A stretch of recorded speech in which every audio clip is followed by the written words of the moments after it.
Hello, everyone. Welcome back to the podcast.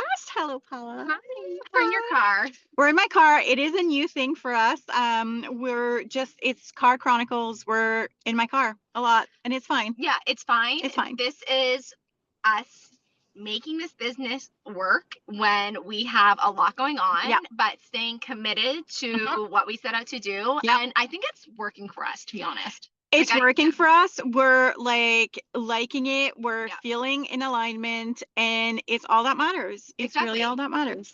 I think it's great when we're together. I agree. You know, The so energy is different. the energy is different. So Energy is different. whether it's in your car or Yeah. whatever, like it's all good. It's Cool. all good. All good. So hope everyone had a good week. It Yes. is Friday, so happy Friday. You won't be listening to this on Friday, but Yeah. hopefully you had a good weekend when you do listen to this. We just wanted to, well, first, actually, we should just mention the reason why we're in Renee's car right now is we are doing a lunch and learn, which we're very excited about. It's our first lunch and learn with a business who reached out to us, who wanted us to provide kind of our messaging to her clients. So very excited. Hopefully, the first and not the last. Yes. You know, we've done a virtual one before, but this one is actually in person. And I think that's where the magic happens because you can feel the energy in the room. There's just a different vibe about being like right there. Yeah, absolutely. So, it's a different connection that you can do with people for sure. So we're very excited about that. That's why we're in the car. And what I was thinking we could do today is just like have some fun. What do they call that? Like when you do like quick questions. What is that called again? Not like a fire drill or no, like a rapid fire. Rapid fire. That's what it is. I knew there was a friggin' fire in there. So I was thinking, why don't we just ask some quick questions, answer them, because we recognize our coaching style is a little different than maybe what you'll see with others. It's really coaching at the core and really about, cognitive behavioral styles and things like that. However, it's like girl talk. We bring that element. Yeah. I agree. And we always have, personal examples that we share. And we just thought it would be a fun thing to just like kind of get to know us as coaches and who we are, what we do. So it's exciting. Okay. It's different. So I have a few questions. I didn't really look at which ones I'm going to ask ahead of time. So we're just going to go with it. Okay. Okay. So, let's see.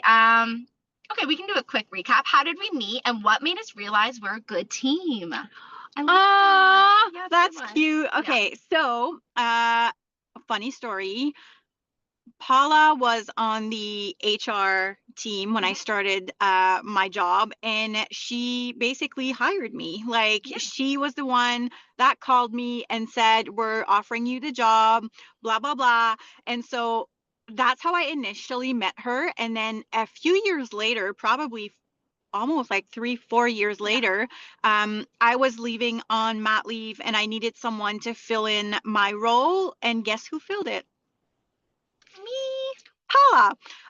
And so she got in, she like transferred from like that HR position into my role at the time. And then when I got back from mat leave, she was still working with us. I had like a new mandate, but we were on the same team essentially. And so we started really connecting more and talking about like life and like how we see things and what we think about certain events and experiences. And I instantly was like, oh my gosh, like when we start talking about something, we can just like go.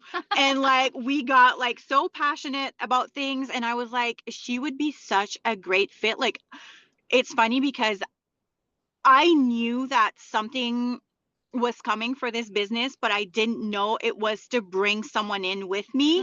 But it was the best thing ever because it's just been growing since. And it's like it gave me that permission to like, I don't know, it just really go for it. Like it really was the best decision ever. And like, so happy. Yeah, same. And it's funny because like I was talking to Renee about like doing the cognitive behavioral therapy course and things like that. And we were just talking, and then she was talking to me about really, it was very early days of her trying to form up like what a membership would look like. And then I remember us just like out of the blue one day, I was like, well, if you're going to have a membership, maybe it should be like this. And we literally were on a whiteboard and just like, what would that look like? What would be the type of content that would be delivered? How frequently would that happen? And so on. And so it just, based on that conversation, it was just like, there was no like formal, like, will you be a part of this? It was just, let's keep going. Let's just grow. Come on. Yeah.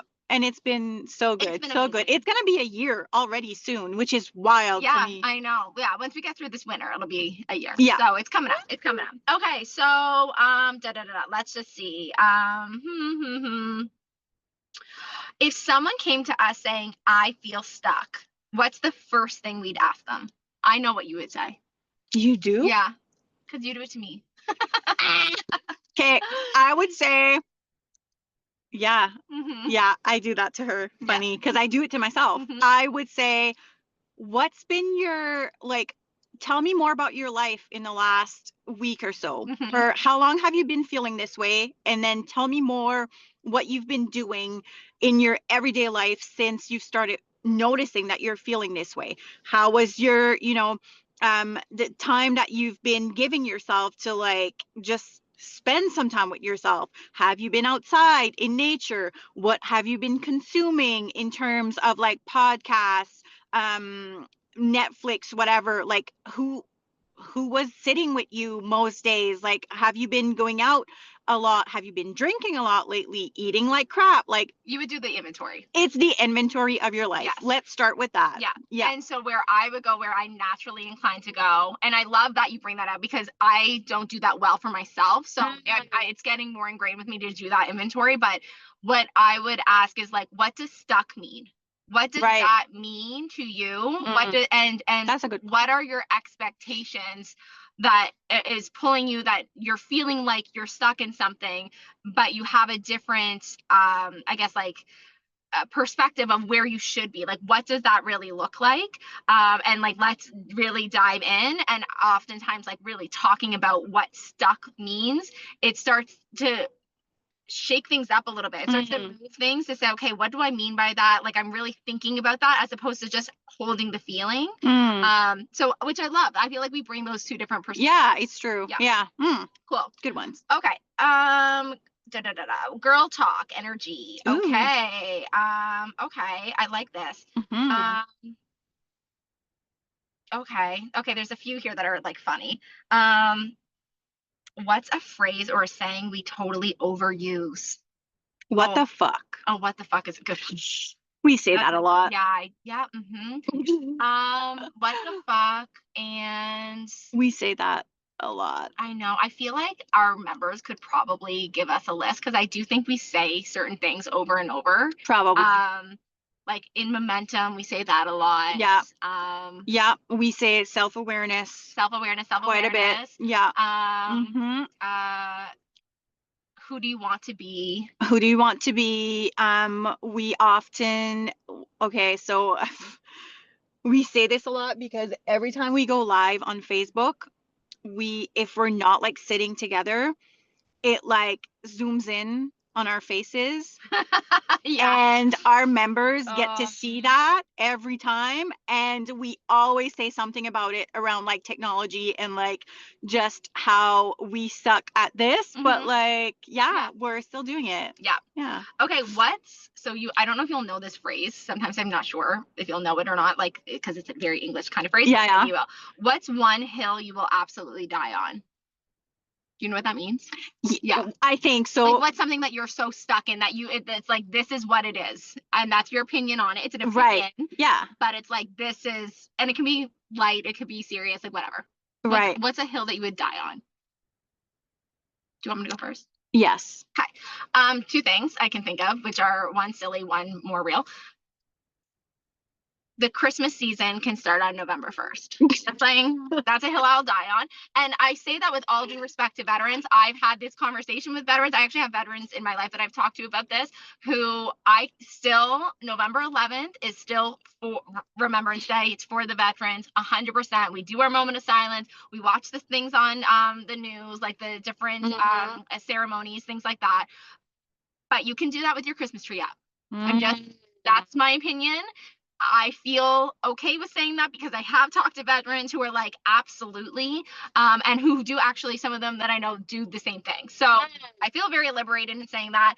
That is the hill I will die on. Okay. The other hill I will die on is, I think for a long lasting, loving, okay, not just long lasting, but a loving relationship, you need to see your partner as your best friend. Good one. Right? I think that the connection that you have with them, and the reason why I say that is because life is full of ups and downs, but it's not just about who's going to survive in the trenches with you and who's going to celebrate you at the peace. It's really about, can you make fun out of the mundane? Because the majority of our life is the mundane. It's the repetition, it's the routine. And can you come together in the mundane and have fun and love each other and lift each other up in the regular everyday life? And so I really do think it's about being with your best friend. I thought Taylor Swift was gonna. I have some. I'm not going to for today. Okay. I'll spare people. Okay. So 2 for me. 1 light, 1 more serious. Okay. The first one, Conrad is the real deal. If you're saying Jeremiah, I am convinced. We had this conversation Yes. before. I was on the Jeremiah team. You switched. I switched. Okay. So first, the second one is around relationship as well, but mine is, you should not be looking for someone that completes you, because you should be complete yourself already. 100%. And you should meet someone that complements your life instead of like completing your life. Yeah. And I'm speaking from experience. I was in a relationship before where I was basically depending on that person to like complete my life, to make me happy. And when that relationship ended, I was like, oh my God, I do not know how to survive on my own. Yeah. Like, I don't know who I am. I don't know what I want. Like, I felt so lonely and scared.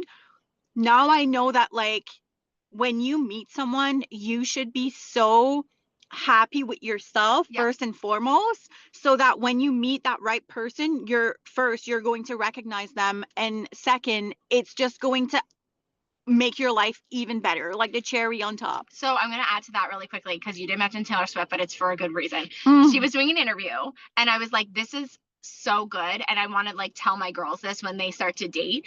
Something she had said about her fiance, she said, people are telling her that she's never been more her.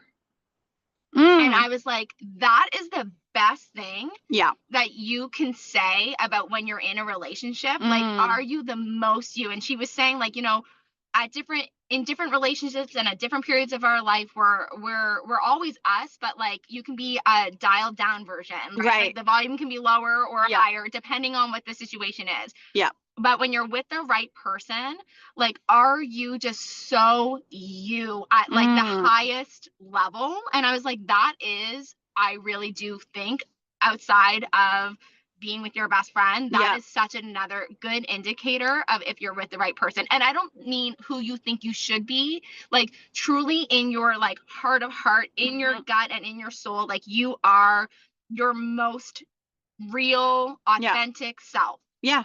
Messy, chaotic, all of it. But like, I think that's such a good like compass, really, because, and I know that you can probably pull on this as well. It's like, you know, when you're in those relationships where you're not yourself, you're trying to be something else, or you're recognizing that like you're having to put up this front all the time. So tiring. Exhausting. Exhausting. Right? And so I think that was such a good thing. And I'm like, that is something I'll definitely want to say to my girls. It's like, and somebody else said something this week around like, are they home? Like, and not like maybe the home you grew up in, but like, do you see them as that home? Your safe space. Your safe space. Yeah. That place where you can be the most you. Yeah. Anyways, I love that. Yeah. So good. Okay, we'll do one more. One more. Okay, let's see. This is fun. It is fun. How has coaching women changed us personally? That's so good. So for me, every time that I coach someone, whether it's through a one-on-one session or even through the membership, it's like I'm coaching myself Totally. at the same time. I'm gaining insights, perspective, Yeah. and it's just been as liberating and as important to me than it's been for our clients. I agree. And hearing everybody's different stories and Yeah. what other people are struggling with, I'll say two things. It connects, it makes me feel like everyone is connected. We're all going through the same thing. 100%. Like maybe a different Human time. going through a human experience. That's right. So we're all connected in that way, but it also gets you out of your bubble. Yeah. And when you are thinking about some of these things where it's like, you know what, like just your experience is not the only experience, even though we are going through different same things but differently. It's like you have to have more of an appreciation and compassion for other people. Yeah. And I'll just say honestly too, around coaching, I think we are showing up even though we might be going through something ourselves, right? And I think it's okay. Like I think some people might shy away from that if they're like, you know what, like I'm going through something, like I can't be talking to other. Right. No, like that actually, that's when you should be showing up. Yeah. that makes us that much better, that it's like, Yeah. okay, like we can really connect in a real way. But to your point, it's like it is always kind of like coaching ourselves. Yeah, it's been kind of like therapy for me to like show up, especially in the membership. Like I've grown to be like very vulnerable and myself and comfortable in like just talking. And so it's almost became like my diary. Yeah. Like every day I'm just like, you I know. would agree with that. The vulnerability Yeah. piece and getting more comfortable with the Yeah. vulnerability. That's Yeah. huge, 100%. Yeah. So yeah, Okay, so cool. That was rapid fire. Rapid fire. Maybe we'll do more of this. Maybe like once a month we'll Like just it. add something more light. If you're watching, it was nice having you in my car with us. If you're listening on audio, thank you so much for being there. Don't forget to like, subscribe, share the episode with a friend that you know might be going through something and could benefit from this. Like, our ultimate goal is to serve people, to help women. So we need you to help us do that. So please feel free to share and tag us and let us know what you think. Sounds good. All right. Bye, everyone. Bye, everyone.